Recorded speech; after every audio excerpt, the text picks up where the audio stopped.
Bonsoir à tous, c'est Sam et Romain.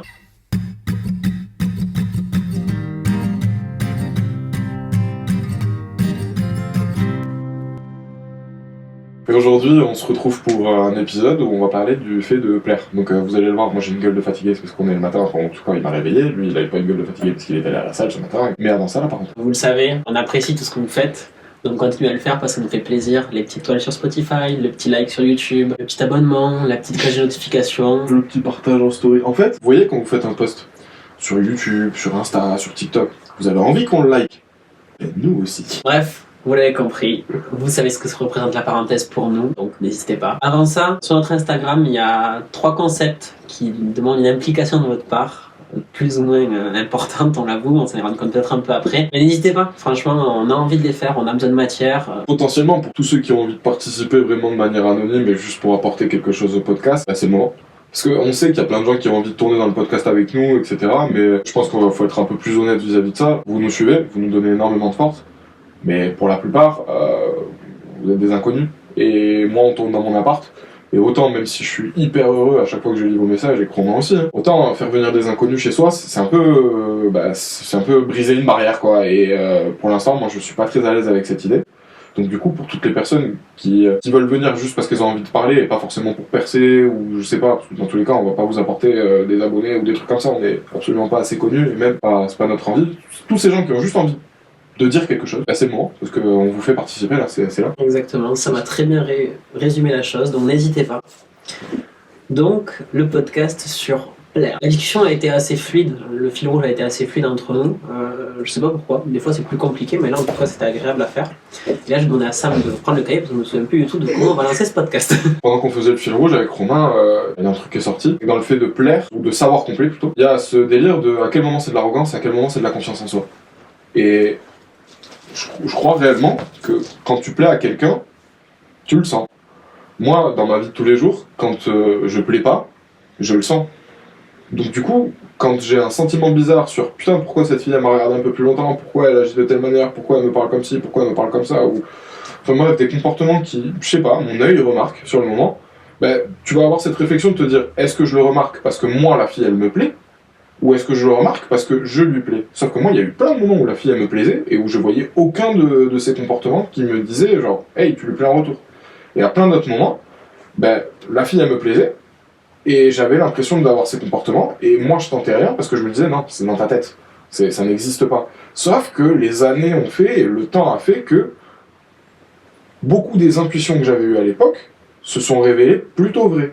Et quand j'ai eu des conversations, ou quand j'ai eu l'occasion finalement de rencontrer et de voir ces filles, avec des conversations avec elles, je me rendais compte que, ouais, en fait, non, genre ce jour-là, quand elle avait agi de telle manière ou quand elle m'avait dit tel truc, je lui plaisais. Et comment t'as fait, à quel moment, pour passer de ok, on a ce petit. J'ai l'impression que ce petit jeu est réel, à comment t'as fait pour avoir une discussion avec cette fille-là? À propos de ça, Non, une discussion tout court avec cette fille-là.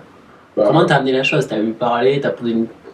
Qu'est-ce qui s'est passé en fait? Pour que ça passe du le petit jeu à la rencontre. la rencontre. C'est un portage de couilles déjà, c'est-à-dire c'est soit tu vas lui parler et dans ce cas-là tu te dis je tente ma chance, mais moi le truc que je fais tout le temps c'est d'être honnête, c'est-à-dire que quand je vais voir une meuf, et c'est pas arrivé très souvent, je crois même 1 ou 2 fois quoi, quand je vais les voir je leur dis les gars, moi je suis en panique, hein, je sais pas quoi vous dire, là, c'est juste qu'il m'a plu, t'es mignonne, mais je sais pas pourquoi tu me plais un peu plus, parce que normalement juste mignonne ça me plaît pas, et donc du coup il y a peut-être un truc, donc je sais pas, j'ai peut-être quelque chose à vivre, donc j'ai eu envie de venir te voir parce qu'il y a quelque chose chez toi qui m'inspire. Et vu que c'est honnête, parce que c'est réellement ça qui se passe dans ma tête, en général ça passe, la fille ça la fait rire, elle trouve ça un peu mignon. Dans tous les cas, tout ce qui est honnête est mignon, je trouve. Sauf quand tu lui dis, j'ai juste envie de te casser le cul, tu vois. C'est un peu trop honnête. Porter ses couilles, le hasard, parce que des fois le hasard fait bien les choses. Moi je sais que la fille, la relation toxique, je l'avais vue quand j'avais 13 ans sur Facebook, et au final j'ai rencontré 8 ans plus tard. Donc il y a beaucoup de choses qui font que il peut y avoir une rencontre derrière, mais globalement je pense faut pas laisser l'univers faire le taf quoi. C'est à toi de le faire. Je pense que l'univers il fait déjà son taf en vous réunissant au même endroit, un soir ou une après-midi ou quelque chose, et en faisant en sorte que tu remarques qu'elle te lance des regards, ou qu'elle remarque que tu lui lances des regards. Genre, ce genre de choses, déjà ça je pense que c'est le boulot de l'univers, et après c'est à toi de porter tes couilles, de lever ton cul et de tiens, je vais tenter, et au pire tu te prends un refoule. En fait, j'ai jamais entendu quelqu'un dire j'ai pris un refoule méchant. Moi, j'ai déjà entendu quelqu'un le dire, mais je sais que... Enfin, peut-être, mais en tout cas, c'est pas ce que j'en ai retenu de la conclusion que j'ai dû faire de ce sujet-là. Moi, le sentiment que j'ai eu avec les refoules, parce que je m'en suis pris quelques-uns quand même, genre, c'est que j'étais en panique de ouf avant d'aller voir la meuf, mais au moment où je me prenais un refoule, tout oublié. C'est comme si, genre, en fait, la fille elle m'intéressait plus du tout. Limite, il y a un côté, ah ouais, tu me rejettes, moi aussi je te rejette. Mais qui se fait naturellement, et c'est comme si, bon, je l'intéresse pas. Et surtout, comme tu l'as dit, si c'est pas violent le rejet, si la meuf elle t'explique, ou elle te dit, bah non, tu me fais pas, moi, t'es pas mon aile. Voilà. Et qu'est-ce que tu veux faire face à ça? Tu vas pas aller te suicider? Non, il y en a d'autres. J'ai un rapport avec la vérité qui est sain, je crois. C'est-à-dire que quand on me dit la vérité, et que je sais que c'est ce que la personne elle pense, je vais me dire, mais qu'est-ce que tu peux faire contre ça, quoi?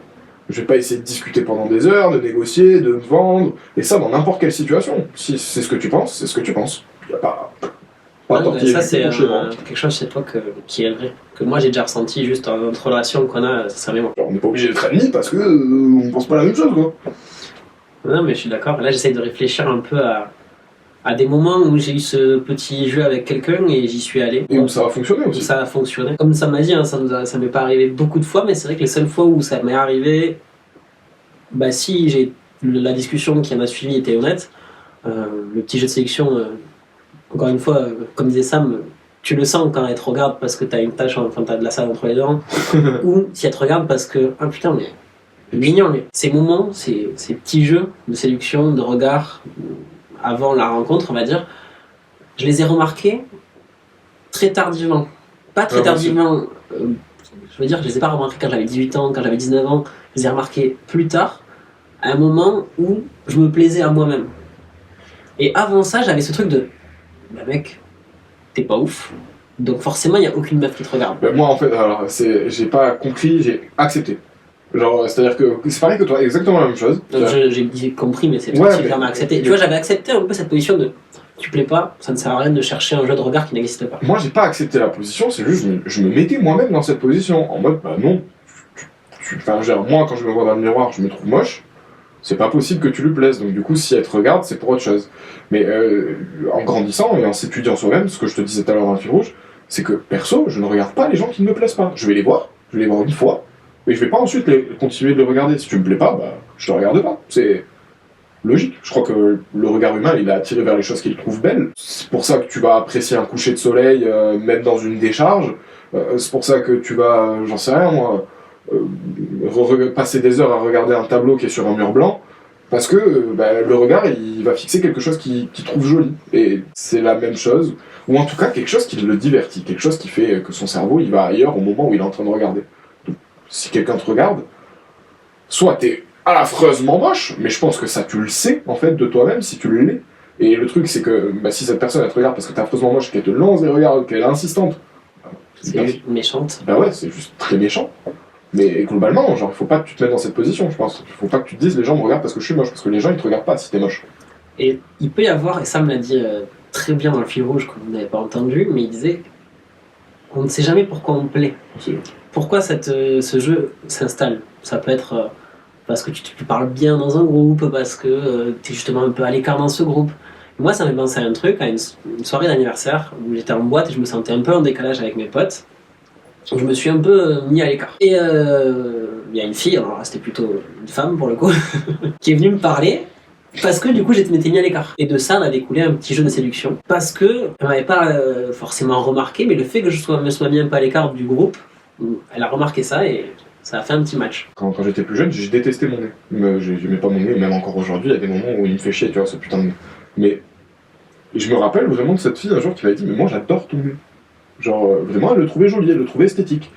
Et c'est là où, typiquement, on sait pas quand est-ce qu'on plaît. Genre, juste tu plais, c'est tout, et tu sais pas pourquoi tu plais, juste tu plais. Et il faut s'arrêter à ça. Faut s'arrêter à te dire que l'énergie globale que tu dégages matche bien avec la personne qui te regarde, enfin, à qui tu plais. C'est tout. À ce moment-là. Ouais, c'est ça, à ce moment-là. Alors après, il y en a plein qui vont t'expliquer aussi. Ils vont dire, je sais pas, moi, t'as des jolis cheveux, tu me fais rire, tu parles bien, j'aime ta démarche, j'aime comment tu t'habilles. Il y a plein de raisons. J'aime ton intelligence. Il y a plein de raisons pourquoi quelqu'un te plaît. Mais faut pas se dire, en fait, il y a qu'une façon de plaire. Non, il y en a plein. Il y a plein de raisons de plaire. Voilà, il n'y a pas une seule raison de plaire. C'est pas juste t'es beau, t'es moche, et donc tu plais pas. Non. Par contre, le fait que tu sois physiquement attirant ou attirante, ça va peut-être briser plus facilement cette première barrière de contact. Bah, tu peux pour trouver toi, ouais, pour toi et même pour l'autre au final, parce que l'autre qui voit une meuf mignonne ou un mec mignon s'approcher de lui, bah forcément ça fait un peu plaisir quand même de continuer la conversation. Même si ça peut te rendre timide aussi. Et puis ça peut être aussi, il est beau, elle est beau, je vais lui parler. Elle est belle. Il est beau, elle est belle. Enfin, il y a cette première attirance, tu vas lui parler ou elle vient te parler. Et en fait, derrière, c'est le vide intersidéral, il n'y a rien qui se passe d'autre et ça va s'arrêter là. C'est juste que ça va permettre peut-être de briser plus facilement cette première barrière. Moi, je sais qu'il y en avait pas mal des meufs avec qui j'ai parlé qui m'ont dit qu'elles avaient couché avec des mecs qui étaient juste beaux. Et tu sais, c'était ce délire de putain, il est beau, mais il est con, quoi. Et il y a quand même, pour la plupart, l'acceptation de ouais, bah, je veux quand même baiser avec lui parce qu'il est beau. Tu vois. Ah, mais clairement. Mais après, il n'y a pas cette idée, il n'y a pas forcément une envie de revoir ou des choses comme ça. Tu sais, juste bon, bah, dans mon palmarès, ce mec là, mon tableau de chasse, ce mec, je l'ai baisé, il était trop beau, c'est stylé. Mais ça s'arrête là, quoi. Tu m'intéresses pas plus. Et peut-être un jour, j'aurai envie de coucher avec un gars et sans me prendre la tête, donc du coup, je le referai avec lui parce que je le trouve particulièrement beau.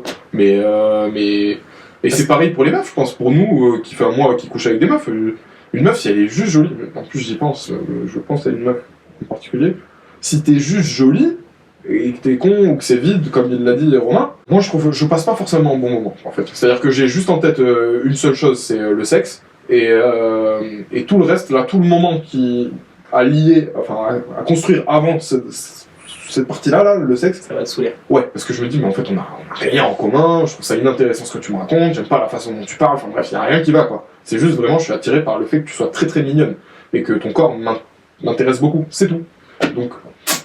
Mais t'as ce truc aussi de quelqu'un peut te plaire pour quelque chose en particulier, comme il disait Sam.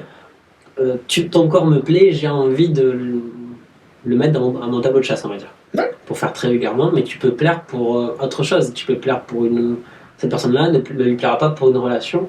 Donc il y a plein de manières de plaire, et surtout plein de manières de plaire pour une chose en particulier. Ben, moi je sais que ma meuf, là, actuellement, elle me plaît pour... Bon, je la trouve très jolie, évidemment, mais il y a plein de raisons, en fait, pour lesquelles elle m'a plu. Et je vais peut-être faire l'ancien en disant ça, mais aujourd'hui, si je devais juste sortir avec une meuf parce qu'elle est jolie, je me détesterais. Oh, mais de ouf. Parce que, genre... ça, c'était un truc de quand j'avais 18 ans, quand j'avais 10 ans, quoi. Après, malgré tout, et ça, je pense que c'est humain, dans l'autre sens, c'est plus compliqué. Quand t'as quelqu'un qui t'intéresse totalement, s'il y a des trucs physiques chez elle qui matchent pas, ou chez lui, hein, parce que du coup, on parle des filles parce qu'on est des mecs, mais je pense que dans l'autre sens... Parce qu'on est des mecs hétérosexuels, évidemment, parce qu'on veut c'est encore une fois aucune communauté, parce que des fois, on prend des commentaires bizarres. Oui, des fois, il y a des mecs gays qui nous demandent pourquoi on parle pas des mecs gays. Ben, on n'est pas homosexuels, les gars. Homosexuels. Après, c'est avec plaisir qu'on vous inclurait, hein, mais on n'a pas de... On n'a aucune expérience, on n'a rien à dire là-dessus, et puis peut-être qu'un jour on fera venir, je sais pas envie de dire un homosexuel, on dirait c'est un métier le bordel. Non, mais peut-être qu'un jour on fera venir des gens de différentes communautés et qui nous donneront leurs avis sur leur communauté et la façon que leur communauté a de voir les autres, etc. Mais pour l'instant on peut pas. En fait, je sais pas du tout comment on prend. Parce qu'en fait t'étais en train de Non, mais dire... en fait, je sais plus où j'ai perdu ma fin. Je sais ce que t'allais dire, je pense. Vas-y, ben... C'est juste que d'un certain côté, bon ben... faut pas se baser que sur le physique, mais d'un autre côté, le physique c'est aussi important et il faut pas le cacher. C'est-à-dire que je sais que je peux pas sortir avec une fille qui ne me plaît pas physiquement. Donc c'est-à-dire que soit c'est un combo, soit c'est rien dans ma vie. Soit c'est un combo de t'es jolie et tu me plais, soit c'est un combo de... soit c'est pas un combo, soit y a rien, soit c'est juste on va coucher ensemble parce que t'es jolie, soit il va rien se passer parce que juste t'es cool. Je sais pas, moi en tout cas j'ai besoin du physique pour avoir un rapport avec une personne, en tout cas pour l'instant. Ouais, pour l'instant. Je pense que c'est bien de le préciser parce que quand tu es dans une relation très longue, qui dure 10, 15, 20 ans, et tu changes, et la personne en face de toi change, mais du coup là c'est peut-être d'autres aspects de sa personnalité qui vont te plaire. C'est toujours très probable. Peut-être qu'à la base, avant de parler de ces moments-là où tu plais à quelqu'un, et ça je crois qu'on l'a pas dit, se plaire à soi-même c'est peut-être la base. Et moi j'ai cette impression-là quand je regarde autour de moi des gens qui, ou même dans mon histoire à moi, à certains moments où je me plaisais pas, il y avait, comme je disais tout à l'heure, cette espèce de barrière de tu ne te plais pas, tu ne plais pas aux autres. Et du coup, je ne cherchais même pas à reconnaître des signaux chez les autres, parce qu'il y avait plein de choses dans mon comportement et dans mon physique, peut-être aussi, forcément aussi, qui ne me plaisaient pas et qui faisaient que je m'en arrêtais là. Et je pense que c'est à ce moment-là, en tout cas pour moi, ce qui a marché, ça a été la remise en question, dans le sens où, vous avez compris, j'ai fait du sport. La remise en question et le Roaccutane. Il y a eu le Roaccutane. Parce que ça t'a redonné confiance en toi dans le sens où tu t'es plus avec des boutons sur la gueule. Et donc du coup tu t'es dit là déjà j'ai ce défaut en moins, tu vois. Ouais. Non pas que c'était forcément un défaut à la base, mais en tout cas comme toi ça te pesait de voir ça tous les jours, parce que je comprends. Déjà, il y a eu une poussée un petit peu de confiance en mode j'ai plus ça, quoi. Si quelqu'un regarde ma gueule, c'est pas forcément un bouton, quoi. Après, il y a eu ce côté un peu physique qui a été accompagné par une remise en question un peu mentale. Par exemple, pendant, je pense que mes 3 premières années de fac, donc voire en fait, ouais, jusqu'au mon Master 1, même Master 2, je pense que j'avais pas vraiment connu de coup d'un soir avec une fille que j'avais rencontrée en soirée. Parce que en soirée, j'étais pas. Comme je me sentais jamais être la bonne personne dans le groupe, c'est toujours des mecs qui attirent le regard parce qu'ils parlent bien, parce qu'ils mettent l'ambiance. Et moi, j'étais jamais ce mec-là. Du coup, pour faire ça, je buvais beaucoup trop. Je buvais un peu, beaucoup, passionnément. Et du coup, à la fin, j'étais beaucoup trop bourré. Et en fait, c'est normal que t'intéresses personne à ce moment-là. Ce moment de remise en question, il a été accompagné par un peu un changement physique qui a fait que, du coup, maintenant en soirée, je suis plus cette personne-là. Donc forcément, c'est plus facile d'établir le contact avec des personnes qui m'intéressent, entre guillemets, dans la soirée. Et ça m'a permis d'avoir mes premiers coups d'un soir, on va dire, grosso modo, cette année, quoi. Et au final, là, ce qu'il est en train de raconter, parce que moi j'aimerais quand même mettre des nuances sur ce que tu dis, c'est que il n'avait pas besoin de faire tout ce changement, fondamentalement, pour commencer à plaire ou que ce genre de choses lui arrivent. En revanche, il avait besoin de se plaire à lui-même pour croire qu'il pouvait plaire à quelqu'un d'autre. Et c'est vrai que du coup, quand je regardais mon comportement en soirée, je me disais, mais mec, tu me dégoûtes là. Donc, qu'est-ce que tu veux que quelqu'un d'autre soit intéressé par toi? Comment, ouais. C'est logique. Et donc, du coup, je trouve ça très bien, en fait, ce qu'il raconte, c'est que, en réalité, t'as pas besoin forcément de prendre du Roaccutane, de faire du sport ou de changer ta façon de parler pour plaire. C'est juste que, si toi-même, en faisant ça, ou en ressemblant à ce à quoi tu ressembles, ou etc., tu ne te plais pas, c'est clair que ça va être difficile de plaire. Alors, t'as 2 solutions. C'est pour ça que j'aimerais dire, c'est que soit tu fais comme moi, tu changes, et donc du coup t'apprends, soit tu t'acceptes. Parce qu'il y a des personnes, qui ont des défauts, ou je sais pas si on a tous plein de défauts. Non, mais ce que je veux dire, c'est qu'il y a des gens qui ont des défauts qui peuvent pas changer. Tu vois. C'est-à-dire qu'une personne, moi je pense à, je sais pas, qui manque un œil, qui est aveugle d'un œil, un truc comme ça, qui potentiellement peuvent nous écouter aussi, tu vois, parce qu'il y en a plein, ça arrive. Acceptez-vous les gars, parce que Parce que déjà personne va le faire pour vous. Si, il y a plein de gens qui vont le faire. Enfin, moi je trouve ça sexy, quelqu'un qui s'accepte. Moi je trouve ça sexy, quelqu'un qui est bien avec lui-même. Et ça reste attirant. C'est ça, et une personne, une fille aveugle ou une. J'en sais rien, moi, quelqu'un qui a un handicap et qui en rigole. Ça, forcément, aller jusqu'à l'handicap. Oui, c'est vrai. Enfin, en tout cas, quelqu'un qui a un défaut, entre guillemets un défaut, on prend beaucoup de pincettes quand on se dit ce mot-là vis-à-vis de cette situation, mais moi, ça me plaît. Moi, je trouve ça très attirant, une personne qui se sent bien avec elle-même. Voilà. Ça ramène un peu au côté confiance en soi. Quand tu te plais et que du coup tu gagnes en confiance, t'as plus tendance à attirer le regard de l'autre positivement. Et puis, c'est la loi de l'attraction, elle est pas fausse, hein, selon moi. Dégage du positif, t'attires du positif. Plus égale plus, c'est pas qu'un délire de Lena Situation, quoi. Petite balle perdue. Non, pas du tout. C'est bien ce qu'elle fait. Elle est pétillante et tout. Et puis, frère, elle a 8 millions d'abonnés. Je pense qu'on va pas commencer à dire son contenu il est plutôt pas mal. Je pense qu'elle est validée. Hein. Et du coup, dans ce que tu disais, plus égale plus, ça m'a fait penser à une autre partie du fil rouge qu'on a eu avant le podcast. C'est ce côté de quand tu es face à ces 2 choix et que tu ne fais rien ou que tu ne décides de ni t'accepter ni de changer, que du coup tu es dans cette période de flottement où tu ne plais toujours pas et ça dure longtemps et il se passe rien, ça va entraîner à l'inverse du négatif et tu vas tomber dans une espèce de spirale qui fait que tu vas pas plaire plus, tu vas ni te plaire plus à toi-même, ni te plaire plus aux autres en tout cas. Moi, face à des gens qui sont dans cette situation, je me dis toujours, mais c'est le moment de faire ton choix là. Carrément. Et Romain, tout à l'heure, il m'a posé une question en plus par rapport à ça. Tu m'avais dit, est-ce que tu te remettrais en question si tu plais à personne? Je pense, dans ces cas-là, ce que je réponds à Romain, c'est que si tu considères que tout le monde est con, et que du coup c'est pour ça que personne ne te plaît, peut-être tu devrais te remettre en question. Si tu considères que tu es la seule personne, en mode c'est à cause de toi que tu plais pas, et que parce que t'es moche, parce que t'es truc, parce que t'as tel défaut, parce que tu trouves ça, tu trouves ci, enfin bref, peu importe ce que tu te trouves de manière physique ou morale, là aussi remets-toi en question, mais dans l'autre sens, dans le côté non, faut que je me calme, c'est juste les autres à qui je plais pas, parce que on partage pas les mêmes points de vue, les mêmes centres d'intérêt, les trucs et machin. Mais moi il y a cette phrase d'Orelsan que je trouve très vraie, si tu penses que tout le monde a un problème, c'est peut-être que c'est toi le problème. Donc du coup si tu penses que tout le monde, que personne ne te plaira jamais parce que tout le monde est con, parce que truc, parce que machin, il y a peut-être un travail que tu as à faire sur toi-même et des choses que tu as besoin de remarquer aussi. Et c'est peut-être toi que tu détestes au fond, et pas les autres. Après, je veux pas faire le psychologue, hein, aucun fondement pour dire ce que je dis. Mais des fois, il y a des chemins qui me semblent assez logiques. Ouais. Ne vous détestez pas de ne plaire à personne. Juste, des fois, posez-vous les bonnes questions. Et écoutez aussi ce qu'on vous dit. C'est-à-dire que des fois, vos potes... Pas forcément nous. Oui, bien sûr, pas nous. Mais des fois, vos potes, ils sont pas là pour vous démonter, pour vous dire quoi. Ils sont juste là pour vous dire la vérité et vous tirer vers le haut, ou plutôt vous tirer dans la direction dans laquelle vous demandez à être tiré. Parce que je sais pas si c'est être tiré vers le haut forcément, mais en tout cas, vous voulez aller dans un sens, et bien vos potes, souvent, ils vous aident à y aller. Mais des fois, on peut être susceptible, surtout dans ce genre de sujet-là. Donc, peut-être mettre son ego de côté aussi. Chose très difficile à faire. Très difficile. D'ailleurs, ça me fait penser qu'il y a plein de moments aussi où moi, une personne, elle va me plaire, mais je vais me dire, elle est trop belle pour moi, ou elle est trop bien pour moi. Et du coup, c'est pour ça que je vais faire le scénario de c'est que dans ma tête. Je lui plais pas. Alors que des fois, il y a l'énergie dont je parlais au début, là, du côté genre, si, je lui plais, je crois que je lui plais, parce que putain, je sens un truc bizarre. Sauf que comme toi, elle te plaît vraiment, t'es en train de te dire, non, c'est sûr, je le scénarise. Et puis elle est beaucoup trop mignonne, jamais je pourrais lui plaire, tu vois. Sauf qu'elle le sait pas qu'elle est beaucoup trop mignonne, ou peut-être qu'elle le sait, mais elle sait pas à quel point elle l'est dans ta tête. Elle se voit tous les jours, du coup, elle se voit avec ses défauts, elle se trouve pas aussi belle. Et c'est ce que je disais à une pote un jour, c'est que même Emrata, tu vois, moi j'adore Emrata, je la trouve trop belle. Mais même Emrata, c'est sûr, elle se regarde dans le miroir et des fois elle se dit, je suis moche. Ouais.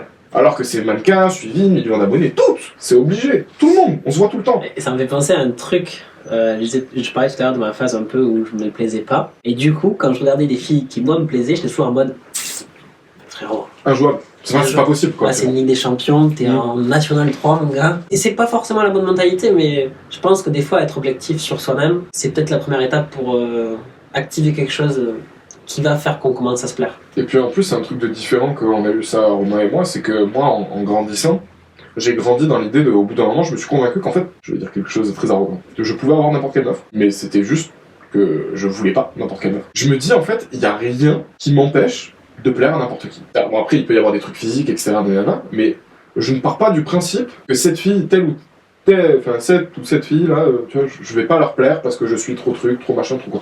Non, je me dis que j'ai mes chances avec tout le monde. J'ai aucun. Et c'est peut-être de l'arrogance, mais après, je pense sincèrement également que tout le monde a ses chances avec tout le monde. Alors évidemment, il va y avoir après des problèmes de culture, de trucs, de machin, etc. Mais si on part sur une base vraiment juste simple, mathématique, on se met tous sur un pied d'égalité, je pense que tout le monde peut se rencontrer. Après, se plaire, pas forcément, mais en tout cas, il n'y a pas à être gêné, genre. Un mec qui se trouve archi moche, il peut plaire à une fille qui le trouve archi jolie. Et vice versa avec une fille et un garçon. Puis regardez, je pense que tout le monde s'est déjà fait la réflexion de se dire qu'est-ce que cette personne fait avec cette personne. Qu'est-ce qu'elle lui trouve. Toi tu te dis putain mais cette meuf elle est incroyable et tu regardes le mec tu fais bon, pas terrible. Et l'inverse c'est vrai. L'inverse c'est vrai totalement. Hein. Et donc si vous avez eu déjà cette réflexion, c'est que ce que ça m'est en train de dire, c'est réel. Enfin, moi dès que ça m'a parlé de ça, ça m'a fait penser à cette situation de me dire putain mais combien de fois je me suis dit mais qu'est-ce qu'elle branle avec Stoker. Alors qu'en fait, bon, c'était non. Qu'est-ce que cette personne fait avec cette personne. Alors qu'en vrai on sait pas, genre c'est dans la tête des gens et comme dans vos têtes des fois vous pouvez avoir des moments où quelqu'un d'un peu à l'écart de ce que vous avez l'habitude d'aimer vous plaît, et ben c'est pareil pour les autres. Moi je sais que par exemple ma copine actuelle c'est pas mon style de fille et pourtant elle lui plaît physiquement et mentalement. Voilà. Je pense que alors j'extrapole sûrement un peu mais la personne qui nous a délivré ce sujet parce que ça s'est tiré du fil rouge donc n'hésitez pas à aller le voir. Quand moi j'ai entendu le mot plaire, c'est aussi quelque part ne pas se sentir seul. Quand on plaît pas, je pense, hein, enfin moi c'est ce que j'ai vécu, je vivais du coup hyper mal mes périodes où j'étais seul et j'avais besoin de ok je me plais pas, faut absolument que je sois en couple et du coup j'avais tendance à accepter des situations qu'aujourd'hui je n'accepterais plus parce que maintenant que je suis à l'aise avec moi-même et avec ce que je dégage et les expériences que j'ai, je vis quand même beaucoup mieux ces périodes de célibat et j'ai toujours tendance à me dire ok cette personne qui enchaîne les couples, qui saute de couple en couple ou qui enchaîne les relations, c'est parce que quelque part il y a peut-être quelque chose chez elle qui lui fait peur d'en plaire et qui lui fait détester ce sentiment d'être seul. C'est ça, par exemple. Genre, ne pensez pas que les gens qui enchaînent les relations, les trucs, les machins, etc., ils sont forcément heureux. Genre, il y a peut-être aussi des choses qu'ils essaient de combler à travers ça. Bah, c'est la relation pansement, c'est un peu ce genre de relation. Et puis de toute façon, souvent c'est ça, dans les comportements des gens, il y a souvent quelque chose à combler, et puis il faut toujours se dire que si quelqu'un fait quelque chose de manière extrême, c'est qu'il y a un problème derrière. Il y a quelque chose quelque part. Parce que c'est pas naturel de faire de l'extrême, tout le temps. Ce qu'on se disait aussi pendant le fil rouge avec Romain, c'était que plaire, c'était peut-être agréable parce qu'on se sent exister. Exister à travers quelqu'un d'autre. Ouais, remarquer en fait. Et je pense qu'il y a plein de choses en réalité dont on n'a pas conscience, mais qu'on fait pour exister, pour se sentir vivre. Typiquement, ces mecs qui font des sports extrêmes, des mecs les artistes, ou rien quand tu baises des fois, juste le moment où t'as un orgasme en fait, c'est un moment où tu vis, où tu sais que t'as envie. Et les moments où tu sais que t'as envie, il n'y en a pas tant que ça en fait au final. Il y a plus des moments où tu subis, où t'es dans le dur que dans les moments de vrai plaisir. Et puis il y a un truc, genre mon grand-père, il se levait le matin, il avait mal quelque part et il disait tout le temps, bah, si un jour je me réveille et que j'ai pas mal, c'est que je suis mort. Et je pense que c'est un peu la même chose, donc la douleur, le plaisir, ce genre de choses, c'est des moments où tu te sens exister. Et pareil, du coup, l'adrénaline, la peur, ça c'est des moments où tu sens que t'es là, quoi, t'es présent. Et c'est surtout, comme tu disais, très rare, ouais. Ce genre de moment. Mais c'est pour ça qu'il y en a qui aiment se foutre comme des Bear Grylls ou des, je sais plus comment ils s'appellent, les autres aventuriers, qui vont vraiment se mettre dans des conditions extrêmes et qui disent, là je me sens vivre en fait, là je ressens la vie. C'est parce que ta vie, elle est réellement soumise à quelque chose, là, elle est soumise à de l'extrême. Et c'est sûrement ça, dans Je plais, ouais. qui te fait te sentir exister à certains moments. Du coup, si vous fréquentez quelqu'un, ou si vous êtes même cette personne qui a un besoin constant de plaire, si vous la fréquentez, ne lui en voulez pas, peut-être, parce que peut-être qu'il y a des choses à régler dans le fond. Moi, par exemple, avec ma relation toxique, ça a été quelque chose que j'ai beaucoup remarqué et dont j'ai beaucoup voulu, en fait, au fur et à mesure des années quand on se fréquentait ou quoi. Mais avec le recul, je me dis qu'il y avait peut-être quelque chose à combler. Donc, c'est pas... Après, c'est très facile de plus en vouloir à la personne une fois que t'es plus engagé émotionnellement. Moi, j'avais pas ce recul du tout de pardon et de gentillesse quand on se fréquentait ou quand j'étais dans la période. Hein. Je veux dire, j'étais mature par moments, il y avait d'autres moments où j'insultais. Peut-être que même pour vous-même, si vous aimez plaire tout le temps, écoutez, si ça vous a jamais porté préjudice, continuez. Il n'y a pas de souci. Moi, je suis pas un gourou, on n'est pas des gourous, on n'est pas là pour vous expliquer comment vivre. Mais si vous avez l'impression que de ça, il y a quelque chose qui découle et que vous aimez pas, peut-être remettez-vous en question. Ça, on m'a dit beaucoup de fois le terme se remettre en question, et je pense que dans la séduction, dans plaire aux autres, la remise en question, elle est nécessaire à plein de moments. Ouais. Et c'est ce que je développais un peu au début du podcast, dans ce que je disais, et dans ce que moi j'ai vécu, et au final, on en parlait ça avec Sam tout à l'heure, mais ça a été juste bénéfique pour moi, la remise en question et le changement. Peut-être que pour d'autres, ça ne le sera pas, mais j'ai du mal à me dire que la remise en question peut amener à quelque chose de mauvais en tout cas. Après, ne pas trop se remettre en question aussi, ne pas tout le temps être là à dire c'est moi qui ai un problème, c'est moi qui ai un problème, c'est moi qui ai un problème. Des fois, c'est les autres, hein. Genre, y a pas de... Des fois, c'est aux autres aussi de se remettre en question. Genre, encore une fois, ne le faites pas à l'extrême, quoi. Un extrême, c'est mauvais. Un truc que j'ai accepté et que j'ai toujours que j'ai pas compris de suite, mais que j'ai accepté avec le temps, c'est que là, on parle de plaire, donc plaire plutôt dans le sens... avant de séduire, donc avant d'être en couple, pas plaire à quelqu'un quand on est en couple. Du coup, on parle un peu de cette période de célibat, d'être seul, et pour moi, il y a une grosse différence. Et je crois que c'est Prime qui le disait, à la base des bases. Moi, je l'ai retenu de là, en tout cas. Okay. Il disait, quand tu sais que tu plais, t'as tendance à être célibataire. Genre, c'est ton choix. Tu vis tes petites histoires par-ci, par-là. Et c'est un peu ce que je voulais dire au tout début, quand j'ai dit j'avais tendance à accepter des situations que je voulais pas. C'est que je voulais le célibat, mais comme je me plaisais pas à moi-même, j'acceptais le couple. Du coup, au final, ça fait qu'il y a des gens qui sont seuls, qui ont envie d'être avec quelqu'un, mais qui n'y arrivent pas. Et il y a ce côté de le mec célibataire, qui sait qu'il plaît, ou la meuf célibataire, qui sait qu'il plaît, et du coup, qui veut juste vivre son célibat, et qui du coup enchaîne juste peut-être ses petites histoires par-ci, par-là. Et ce distinguo, il est dur à accepter. Parce que moi, je disais tout le temps, je suis célibataire. Non, mec, t'es juste seul. Et bon, c'est un peu dur quand tu t'en rends compte. Surtout que là, tu l'as peut-être dit à d'autres personnes en mode, tu sais, genre, non, t'es pas célibataire, mec, qui nous regarde, t'es seul. Y'a personne qui veut te toquer. Non, c'est pas du tout dans ce sens-là que je voulais le dire. Désolé si j'ai touché quelqu'un. Mais c'est peut-être en ce moment-là où il faut. La petite remise en question, le petit changement, le petit questionnement, c'est peut-être à ce moment-là qu'il faut l'avoir. Et en tout cas, l'expérience que moi j'en ai eue, ça a été bénéfique pour moi. Donc, let's go. Je sais pas si ça arrivera à tout le monde de se sentir seul, de se sentir qu'on plaît jamais ou quoi. Moi je pense qu'il y a aussi un sentiment de pas plaire aux personnes à qui on a envie de plaire, parce que globalement je pense qu'on plaît tout le temps, mais on le sait pas. On sait pas à qui on plaît. Mais moi je sais que quand je plais à une fille qui ne me plaît pas, je suis en mode c'est bien, cool, ouais je m'y attendais, c'est moi. Mais quand je plais à une fille qui me plaît, je suis en mode ah ouais, elle a dit quoi? Ah ouais, trop mignon et tout. Ah je jure, arrête, non elle a pas dit ça. Tu vois, alors qu'au final, c'est la même chose, que ce soit une fille qui te plaise pas ou une fille qui te plaît. C'est les mêmes. C'est juste, il y en a une, t'as envie, l'autre, tu t'en fous. Après, voilà, ça me fait penser à un truc. Ça a été une année, je pense, pour toi ou pour moi, où on a eu le plus de signaux positifs en mode des follow sur Instagram. Et je pense que ça m'en a pris beaucoup parce que ce qui dégage dans sa façon de parler, parce que comme vous voyez en vrai c'est pas du tout le même, dans sa façon de parler, de ressentir les choses, son discours va énormément me plaire. Et ce que disait Sam au tout début, tu ne sais jamais pourquoi tu plais. Ouais, c'est moi. Samuel. Samuelito. Il a tort et il a raison en même temps. On a beaucoup plu. Après, est-ce que j'ai plus plu que lui? Ça, je suis pas d'accord. Parce que lui, il les a acceptés, les follow. Moi, non. Je pense que pour terminer la boucle, Sam, au début, on a voulu lancer le podcast sur l'arrogance et la confiance en soi. Je trouve qu'on n'a pas forcément développé le truc. Et pourtant, ça reste intéressant. Mais ce que je voulais dire là, à ce moment-là, c'est que moi, il y a eu plein de moments où je sentais que je plaisais à une meuf et mes potes, ils me disaient, bah non, enfin, genre, pourquoi? Ou tu sais, genre. C'est même pas ça. C'est que quand tu te dis je lui plais, il y a un truc hyper arrogant de genre, t'es qui pour lui plaire? Sauf que si t'as jamais ce discours, tu plais bah, jamais voir personne en fait. C'est ça, si t'as pas un minimum un côté confiance en toi pour te dire non, je peux lui plaire réellement, à quel moment tu vas aller voir les filles? Ou à quel moment tu t'espères qu'il se passe quelque chose de cool? Ou même s'il se passe quelque chose de cool, à quel moment t'y crois en fait? Si t'es toujours dans ce mood de non, c'est de l'arrogance, ou c'est faux, ou je me prends la tête, ou je suis dans un scénario. Il y a cette phrase, en anglais, c'est américain, c'est genre fake it until you make it. Prétends jusqu'à ce que tu y arrives. Et des fois, dans l'art de la séduction et de plaire, je pense qu'il faut se dire ça à soi-même. Il faut se dire, non, je lui plais. J'y crois que je lui plais.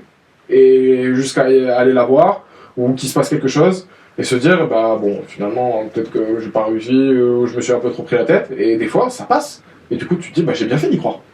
C'est une bonne fin de podcast. Salut tout le monde. Non, mais encore une fois, on a dit énormément de choses et tout, et vous savez très bien que c'est la fin d'un podcast quand on dit ce genre de choses.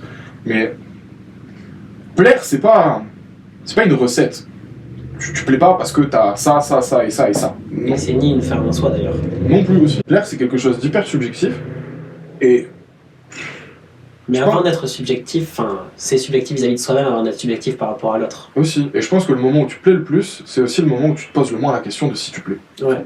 C'est très vrai. Parce que c'est un délire de juste, t'es à l'aise avec toi-même, et ce qui plaît aux gens, c'est les gens qui sont à l'aise avec eux-mêmes. C'est ce délire de confiance en soi, tu vois, souvent on me dit que j'ai confiance en moi. J'ai pas réellement confiance en moi, c'est juste que je suis à l'aise avec moi-même. Je me comporte avec toi, enfin avec la personne en face de moi, comme je me comporterai avec mon pote, et en plus, je m'en fous de comment tu vois mon comportement. C'est-à-dire que si tu me trouves un peu taré, je vais dire ok. Parce que dans ma tête, la personne en face, elle est aussi un peu tarée, juste elle me le montre pas, et tout le monde autour de moi c'est pareil. Mais moi je suis à l'aise avec moi. Ça tu l'as déjà dit, et c'est très vrai, on est tous bizarres, un peu tarés. On a tous nos trucs. Il y a forcément un moment où tu plairas à une personne qui sera aussi tarée, ou aussi bizarre que toi. Qui va aimer tes trucs à toi. Bon, c'était un épisode cool. Ouais, moi aussi j'ai bien aimé le tournage, j'ai bien aimé ce qu'on s'est dit. J'espère, faites-nous le savoir encore une fois, et surtout les petits sujets sur Instagram, les idées de vidéos qu'on a postées, n'hésitez pas à nous envoyer du contenu. Pour tous ceux qui ont envie de participer un petit peu au podcast, etc., c'est typiquement l'occasion. Yes. Puis ça nous donnera envie de refaire des concepts avec vous. Bref, c'était Sam et Romain. Merci de nous avoir écoutés. À dimanche prochain. Ciao. Ciao.